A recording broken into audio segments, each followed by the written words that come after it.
Começa agora um programa que traz tudo sobre o livro mais lido em todos os tempos.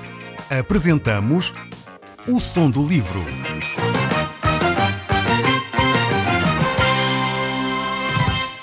Seja muito bem-vindo. Neste podcast vai encontrar o livro mais conhecido e lido em todo o mundo. Vamos levá-lo numa viagem pela história da humanidade. Este é um audiolivro para si, para a sua família e sociedade em geral. Contextualização e comentários de Paulo Chaveiro. Nós temos estado a olhar para este livro que é a Bíblia. Temos estado a ver este livro, livro por livro no fundo, porque a Bíblia é constituída ela mesma por vários livros. Nós vamos no livro do Êxodo, capítulo 28. Temos visto calmamente aquilo que Deus quer ensinar ao seu povo através deste livro. Nós temos tido este livro no nosso país durante tanto tempo e muitas vezes não pegamos nele para ver os ensinos que eles têm para nós, homens do século XXI. Então é este tempo que eu quero propor que nós passemos juntos, a olhar para este livro que tem ensinamentos para cada um de nós. Nós hoje vamos olhar em detalhe para aquilo que Deus quer ensinar, através de uma coisa bem prática, que eram as vestes dos sacerdotes. Estes textos bíblicos que nós temos estado a olhar, eles falam em pormenor daquilo que era o tabernáculo e dos utensílios que eram usados nesse espaço. O tabernáculo, ele fala-nos acerca da pessoa de Jesus Cristo, também nos fala acerca da pessoa de Deus triuno, quer Deus Pai, Deus Espírito Santo e o seu Filho amado. Nós olhando para estas vestes, nós vamos encontrar certamente referências ao ministério de Jesus Cristo. E é exatamente isso que nós iremos propor neste momento. Talvez algumas pessoas pensavam que o Velho Testamento não tinha nada a ver com a pessoa de Jesus Cristo. Talvez pensassem que Jesus Cristo nasceu a partir da Virgem Maria e não encontramos referências dele no Velho Testamento. Mas eu creio que muitas das referências que nós encontramos no Velho Testamento apontam diretamente para a pessoa de Jesus Cristo. Os sacerdotes recebiam então estas vestes para uso exclusivo no serviço de Deus. Arão, irmão de Moisés, foi o primeiro grande sumo sacerdote. Ele recebeu estas vestimentas sacerdotais para poder servir como sumo sacerdote. Aqui neste capítulo, vemos as instruções para a confecção destas vestes sacerdotais. Como eu já disse, elas apontam para a pessoa de Jesus Cristo. Não há mistérios nestas vestes. Elas de facto mostram como Jesus Cristo é e iria executar o seu ministério. E é exatamente isso que eu proponho ver consigo nestes próximos minutos. Alguns que têm talvez Bíblia poderão abrir a sua Bíblia neste capítulo 28 e vamos passar juntos através deste texto comentando as várias particularidades destas vestes. Se elas não falassem de Jesus Cristo, não apontassem para a pessoa de Jesus, eu creio que não haveria muita razão de elas estarem tão detalhadamente descritas aqui na Bíblia. Nós sempre vemos na Bíblia que Deus nos fala através de imagens. Assim como de alguma forma nós, como quando éramos crianças, aprendíamos através de imagens. Não sei se você está lembrado talvez dos seus livros de infância quando aprendeu a ler, ou talvez se tem os livros dos seus filhos, como eu, vai aprender que os livros das crianças aparecem com grandes objetos e com a letra que eles devem associar a esse objeto. Por exemplo, uma árvore, então ao lado tem um grande A. Se olharmos para uma grande bola que o menino tem, então tem um B. E assim por diante nós vamos encontrando as imagens e os ensinos ao lado dos objetos. E eu creio que é exatamente isso que Deus faz connosco também. Deus nos ensina através de figuras, de quadros, de objetos, de coisas, para que fique melhor gravado na nossa memória os princípios que Deus quer ensinar a cada um de nós. Por isso eu creio que Deus aqui usa estas imagens, vai usar estes artefactos, de forma a que nós pudéssemos entender melhor aquilo que Deus nos quer ensinar. Precisamos, no entanto, de olhar para este livro de figuras, de símbolos, para conhecermos bem o seu grande valor e aquilo que Deus quer nos ensinar na verdade através da pessoa de Jesus Cristo. Olhemos então para Êxodo capítulo 28, verso 1 e 2. Diz assim o texto bíblico: Faz também vir para junto de ti Arão, teu irmão, e seus filhos com ele. dentre os filhos de Israel para me oficiarem como sacerdotes, a saber, Arão e seus filhos, Nadab, Abiú, Eliezer e Tamar. Farás vestes sagradas para Arão, teu irmão, para glória e ornamento. Agora não devemos pensar que há qualquer coisa de sagrado nestas vestes, tal, no sentido de pensarmos que, enfim, se alguém lhe tocasse ou alguma coisa do género, recebia daí alguma bênção. Não é isso que está em causa. Muitas vezes as pessoas pensam que, enfim, há determinadas bênçãos sobre lenços ou outros objetos. Isso eu creio na realidade que são muitas superstições. Aqui o sentido de sagrado, estas vestes eram sagradas no sentido de que elas eram separadas para um serviço especial. Esse serviço especial era o serviço a Deus. Quer dizer que estas vestes deveriam ser separadas, postas de parte para Deus. Tudo aquilo que separamos para Deus é santo nesse sentido. Vamos dizer assim, se você separar uma parte do seu tempo para o trabalho de Deus, nesse momento em que você separa esse tempo é sagrado, é separado para Deus. No momento em que ele é separado para o serviço de Deus, ele se torna sagrado. Então é neste sentido que estas vestes sacerdotais são sagradas, são santas, são separadas para... Alguns pastores ou líderes religiosos muitas vezes usam fatos ou roupas especiais para o trabalho exclusivo de Deus. Podemos dizer dessa forma que essa roupa, essas indumentárias, são sagradas, são santas, são separadas para um serviço especial para o trabalho de Deus. Não é que esse fato ou esse tempo ou o que nós dedicarmos a Deus tenha nele próprio bênçãos que eu possa receber, no sentido de se eu tocar nelas, então eu vou receber uma bênção especial. Não é nesse sentido, mas é no sentido de que foi separado para que Deus possa usar como ele bem entende. Por isso o texto bíblico diz: farás vestes sagradas para Arão, teu irmão, para glória e ornamento. É interessante ver aqui esta frase deixada por Deus. Esta glória, em primeiro lugar, é a glória de Deus. As pessoas, ao olharem para estas vestes sacerdotais, elas poderiam dizer, de facto, as coisas de Deus são belas. São coisas que devem ser feitas com cuidado, são coisas bonitas, servem para a glória de Deus. Eu não sei onde é que as pessoas foram buscar essa ideia de que as coisas para Deus devem ser feias ou miseráveis. Enfim, às vezes as pessoas pensam assim e tentam agir dessa maneira, dizendo, pois, as coisas para Deus não devem ostentar beleza, etc. No fundo, se calhar não olham para as coisas bonitas que Deus tem criado à sua volta. Talvez é só fazer uma pequena caminhada até à praia e olhar um bonito pôr do sol, para ver como Deus aprecia a beleza. Foi Deus quem criou todas estas coisas. Talvez se nós olhássemos mais para a natureza criada por Deus, para as belas flores, para os belos campos, para os animais que Deus criou, iríamos aperceber que Deus gosta de coisas bem feitas. Deus aprecia aquilo que é belo. Infelizmente, muitas vezes as pessoas usam esta desculpa para dar os seus restos a Deus.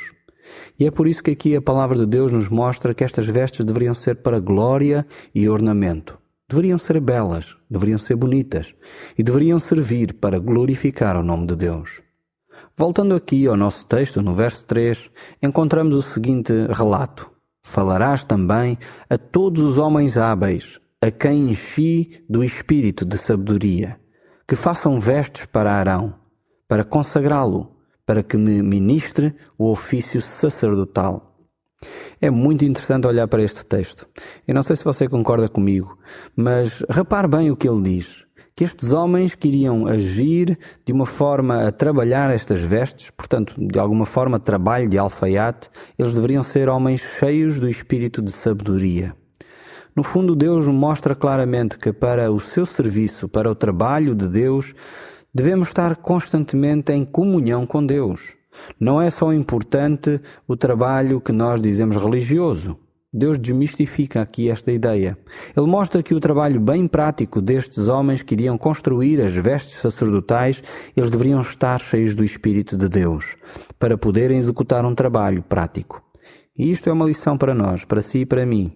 Quantas vezes nós pensamos que o serviço religioso de, no fundo, oficiar determinada cerimónia que é importante. Deus está a dizer que qualquer serviço que é feito como para Deus e não para os homens, ele deve ser feito cheio do Espírito de Deus. Isso é importante talvez para o seu dia a dia, para o trabalho e para a forma como você encara o seu próprio trabalho. Eu quero dizer aqui que o trabalho não é uma maldição de Deus. O trabalho é uma bênção. O trabalho é algo que nos enriquece, que nos dá sentido de vida. Mas também, ao mesmo tempo, o que nos é pesado, isso sim é o cansaço, e isso vem por causa do nosso pecado. Mas o trabalho é algo que é bom para cada um de nós. E olhando para este texto, vemos como as pessoas deveriam ser cheias do Espírito para poderem executar estas vestes. O texto bíblico continua dizendo: as vestes, pois, que farão são estas: um peitoral, uma estola sacerdotal, uma sobrepele e uma túnica bordada, mitra e cinto. Farão vestes sagradas para Arão, teu irmão, e para seus filhos, para me oficiarem como sacerdotes. Aqui estão então as vestes que deveriam ficar para o serviço do Senhor. Naturalmente, Arão, quando terminasse, digamos assim, a sua carreira, ele deveria passar estas vestes ao seu sucessor. Estas vestes eram feitas do melhor material que poderia haver na altura. Diz assim o verso 5: tomarão ouro, estofo azul, púrpura, carmesim e linho fino retorcido, obra esmerada. Como podemos olhar para estes materiais, podemos verificar que eles eram de grande qualidade. Mediante isto, nós podemos dizer com muita segurança que Deus aprecia as coisas belas. Deus aprecia o melhor que nós podemos dar para o seu serviço. Eu não sei onde é que cada um de nós foi buscar essa mentalidade de miséria quanto ao trabalho de Deus. É verdade que, infelizmente, muitos líderes têm se aproveitado das coisas que deveriam ser consagradas a Deus e ao apoio ao próximo para benefício próprio. Isso está errado e deve ser condenado. No entanto, quando nós dedicamos alguma coisa a Deus, devemos fazê-lo com qualidade. Deve ser alguma coisa da qual nós damos valor. E é por isso que Deus fala dos materiais que estas vestes sacerdotais deveriam ser feitas. Elas deveriam ser feitas deste melhor material que existia naquela altura. Assim deve ser o nosso procedimento para com as coisas de Deus. Devemos fazer tudo para que possamos prestar um melhor serviço ao nosso Deus. Infelizmente, estamos sempre a querer o melhor para nós, porém nem sempre queremos o melhor para Deus. Muitas vezes estamos a roubar a Deus. Talvez alguns de nós estão a perguntar: mas será que nós podemos roubar a Deus? O texto bíblico diz-nos em Malaquias que sim, nós podemos roubar a Deus. E é exatamente isso que devemos evitar. Devemos dar as nossas dádivas a Deus de coração sincero, pois Deus nos recompensará também. Voltando aqui ao nosso texto, no livro do Êxodo, capítulo 28, verso 6 em diante, diz assim: terás 2 ombreiras que se unam das 2 extremidades, e assim se unirá. E o cinto de obra esmerada que estará sobre a estola sacerdotal será de obra igual, da mesma obra de ouro, estofo azul, púrpura, carmesim e linho fino retorcido. Tomarás 2 pedras de ónix e gravarás nelas os nomes dos filhos de Israel. Aqui estão as vestes do sacerdote. Entre estas havia a estola sacerdotal. Era uma das 6 peças descritas do sacerdote oficiante. Nela haviam 2 pedras. Essas pedras estavam à altura dos ombros do sacerdote. E em cada pedra haviam 6 nomes escritos. Eram os nomes das tribos de Israel. 6 nomes numa pedra e 6 nomes de outra. Isto fala-nos a respeito do poder. Fala-nos a respeito da autoridade que o sacerdote tinha. Este sumo sacerdote revela poder de uma forma que ele representava a nação de Israel diante de Deus. A sua autoridade era simbolizada por estes nomes, que ele carregava nos seus ombros. Essas pedras continham então esta ideia. Nós de alguma forma temos um sacerdote bem poderoso, que está no céu. Esse sacerdote é o próprio Jesus Cristo. Ele não só carrega o nosso nome nos seus ombros, como ele carrega o nosso nome inscrito nas suas feridas, marcadas nas suas mãos e nos seus pés. Isso dá autoridade a Jesus Cristo, dá o poder a Jesus Cristo, para de alguma forma ser o nosso intercessor. A palavra de Deus nos diz que Jesus Cristo está nos céus intercedendo por cada um de nós. Ele é este intercessor que aqui fala neste texto. Talvez nós estamos lembrados daquela parábola que Jesus Cristo contou acerca daquela ovelha perdida. Você está lembrado o que é que o pastor fez quando encontrou essa ovelha? Ele colocou esta ovelha sobre os seus ombros e trouxe-a de volta. E é exatamente isso, meu amigo, que Jesus Cristo quer fazer com a sua vida. Ele quer colocá-lo nos seus ombros e trazê-lo de volta à casa do Pai. Ele é este bom pastor que o carrega a si e a mim, para que nós possamos ter esta intimidade com Deus.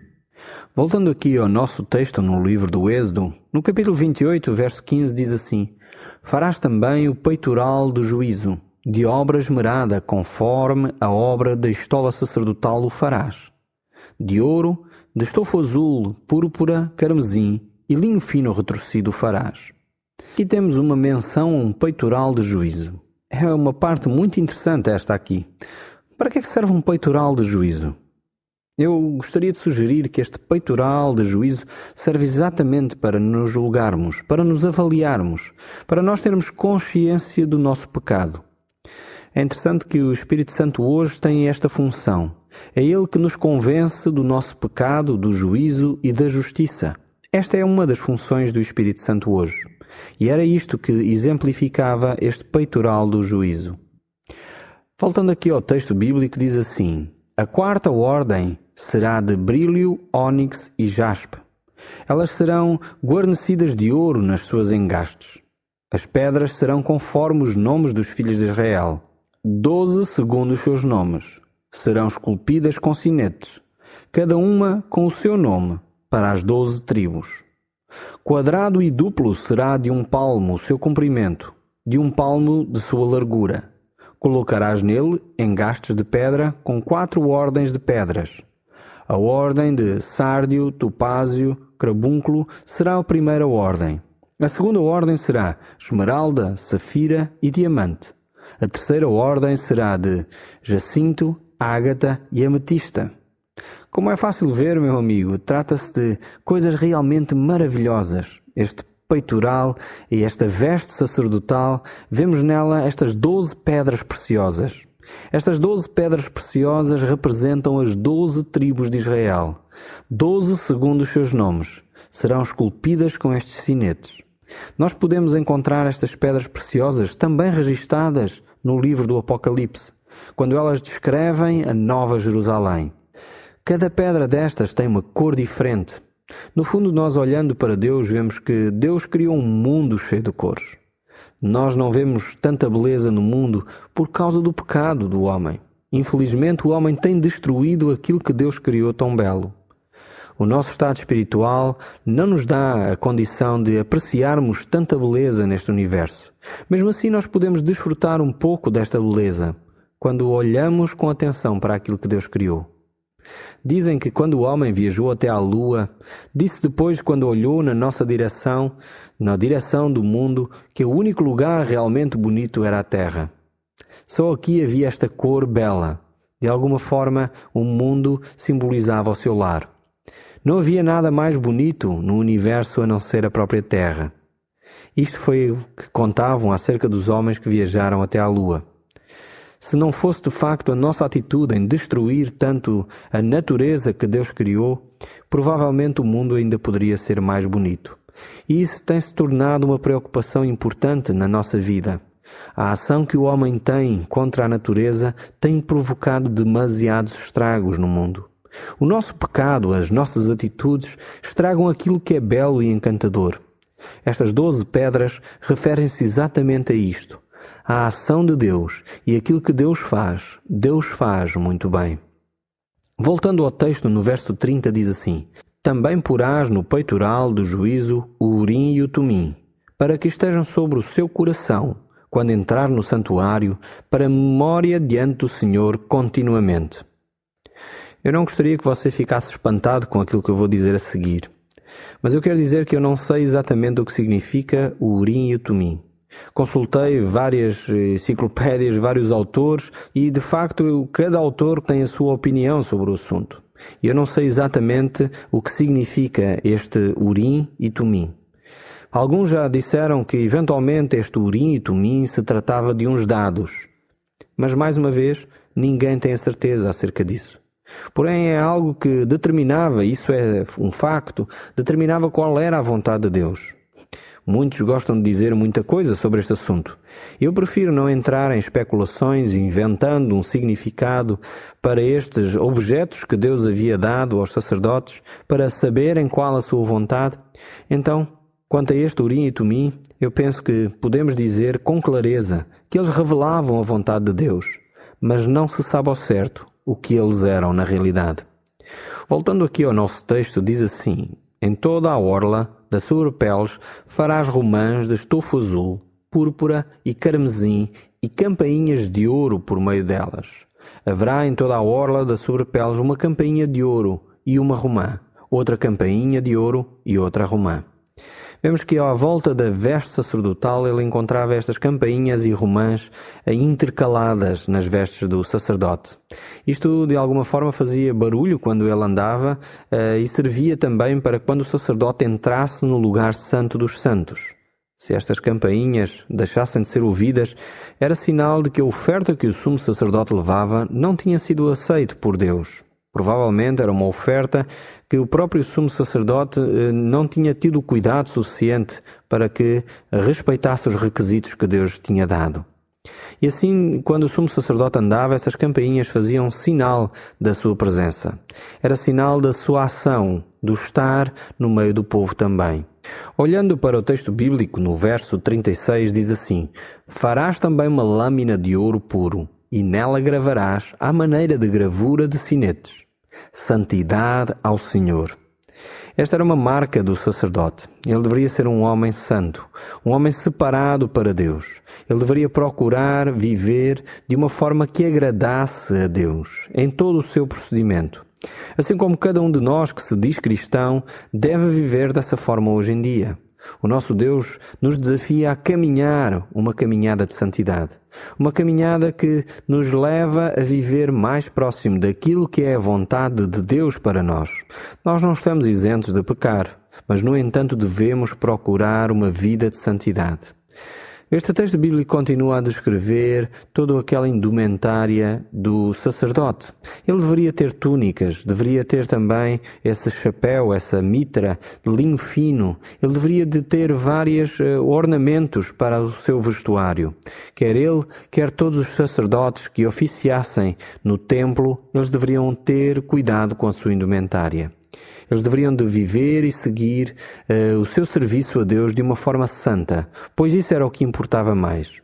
No próximo programa nós iremos continuar a olhar para estes textos bíblicos que falam de coisas muito práticas para a nação de Israel e para os sacerdotes, mas também que têm princípios de vida para cada um de nós que vive agora no século XXI. O Som do Livro, uma produção da Rádio Transmundial de Portugal.